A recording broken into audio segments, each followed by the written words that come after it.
할렐루야. 오늘도 주님과 동행하는 하루가 되시기를 축복합니다. 오늘 본문 11절을 보면 욥은 하나님께 불평하고 있습니다. 그런즉 내가 내 입을 금하지 아니하고 내 영혼의 아픔 때문에 말하며 내 마음의 괴로움 때문에 불평하리이다. 지금 욥이 당하고 있는 고난이 너무 힘들기 때문입니다. 그래서 하나님께 불평하지요. 12절은 또 이렇게 말하고 있습니다. 내가 바다니까 바다 괴물이니까 주께서 어찌하여 나를 지키시나이까.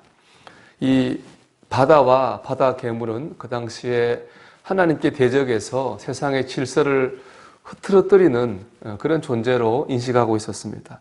성경적 표현으로 말하면 사단이 되겠죠. 하나님께서 사단을 대적하시는 건 맞는 거죠. 하지만 욥이 생각하기에 하나님께서 사단을 대적하는 것처럼 자신을 대적한다고 욥은 그렇게 느끼고 있는 겁니다. 얼마나 힘들면 이렇게 표현하겠습니까? 그리고 이렇게 말합니다. 주께서 어찌하여 나를 지키시나이까. 그런데 의아한 것은 이제 우리가 알기에 이 지키신다고 하는 것은 좋은 뜻입니다. 보호한다는 뜻이거든요.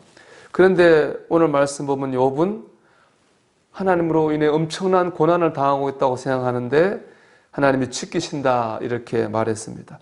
하나님의 지키심 때문에 내가 이렇게 고난을 당한다라고 생각하고 있습니다. 이것이 우리가 잘 이해되지 않는 것인데요. 왜 그랬을까? 이것이 우리가 오늘 나누고자 하는 말씀의 핵심입니다. 지키신다는 말은 히브리어로 미시마르입니다. 파수한다는 뜻인데요. 이 파수한다는 뜻은 두 가지 상황에 적용될 수 있습니다. 먼저 성에 사는 사람의 안전을 위해서 성을 지킬 때 파수한다라고 말할 수 있겠죠. 좋은 의미입니다. 그런가 하면은 간수가 감옥에 있는 죄인을 감시할 때 그것도 또 파수한다 이렇게 말하는 겁니다. 좀 안 좋은 의미겠죠. 지금 욥이 말하는 지키신다라는 미시마르는 보호한다가 아니라 감시입니다. 하나님께서 나를 감시하신다는 거죠. 그래서 세번역 성경에는 어째 주님께서 나를 감시하십니까? 이렇게 번역하고 있습니다. 이처럼 하나님께서 지키신다는 말이 보호로 받아들여질 수도 있고 감시로 받아들여질 수도 있습니다. 신앙생활이 은혜로 느껴질 때가 있는가 하면 짐으로 느껴질 때도 있습니다. 왜 그렇습니까? 먼저 쉽게 생각해 볼 수 있는 것은 상황입니다.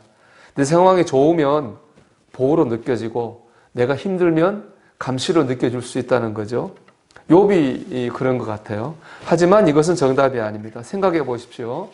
우리가 언제 하나님을 인격적으로 만나고 하나님 나를 사랑한다고 느꼈습니까? 힘들고 어려울 때 아닙니까?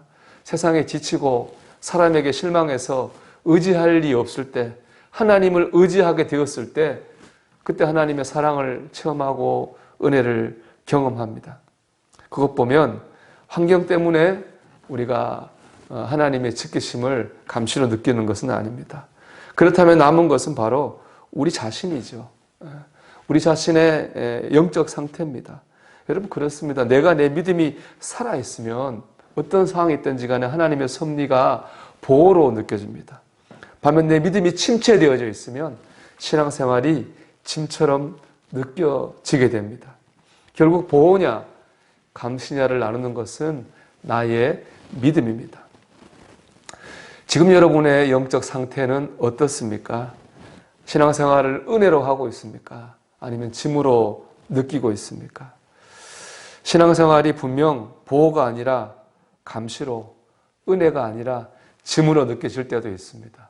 아마 이 코로나 시대도 그럴 수도 있겠습니다.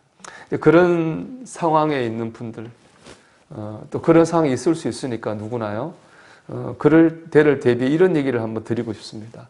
제 큰애가 이제 피아노를 배웠습니다. 그래서 지금 교회에서 필요할 때 이제 봉사도 하고 본인도 이렇게 힘들고 또 스트레스 받을 때 혼자 피아노 치면서 이렇게 많이 해소하고 있습니다.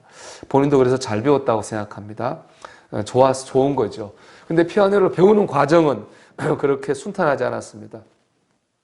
치기 싫죠, 어린애가. 매일 엄마는 숙제를 이만큼 내고 매일 똑같은 걸 치려니까 힘듭니다. 그러다 보면 안 하고 엄마한테 혼돈하고 때로는 뭐 매도 맞고 이제 그러면서 사실은 피아노를 배웠습니다. 그 결과 지금은 참 잘 배웠다 생각하는 거죠. 신앙생활도 이어가지 않을까 생각합니다. 늘 감사와 은혜 가운데에서만 신앙생활을 할 수는 없습니다.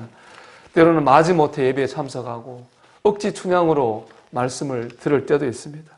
하지만 결국 그 순간과 순간들이 모여서 정말 하나님의 보호하심을 필요한 그 순간에 보호하심을 받고 하나님의 은혜가 필요한 그 순간에 은혜를 공급받게 됩니다. 오늘 이길 영적 힘을 얻게 됩니다.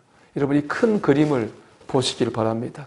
그래서 신앙생활이 짐으로 느껴지는 그 순간에도 하나님을 의뢰하고 신뢰할 수 있기를 바랍니다. 그러면 그때를 참으면 분명히 참 그때 그래도 하나님 앞에 있기를 잘했다. 여러분 그렇게 고백하게 될 것입니다. 여러분 오늘 한날 하나님을 감시자가 아니라 여러분의 보호자로 느끼는 역사가 있기를 축복합니다. 하나님의 섭리가 짐이 아니라 은혜로 여러분 받아들여지기를 축복합니다.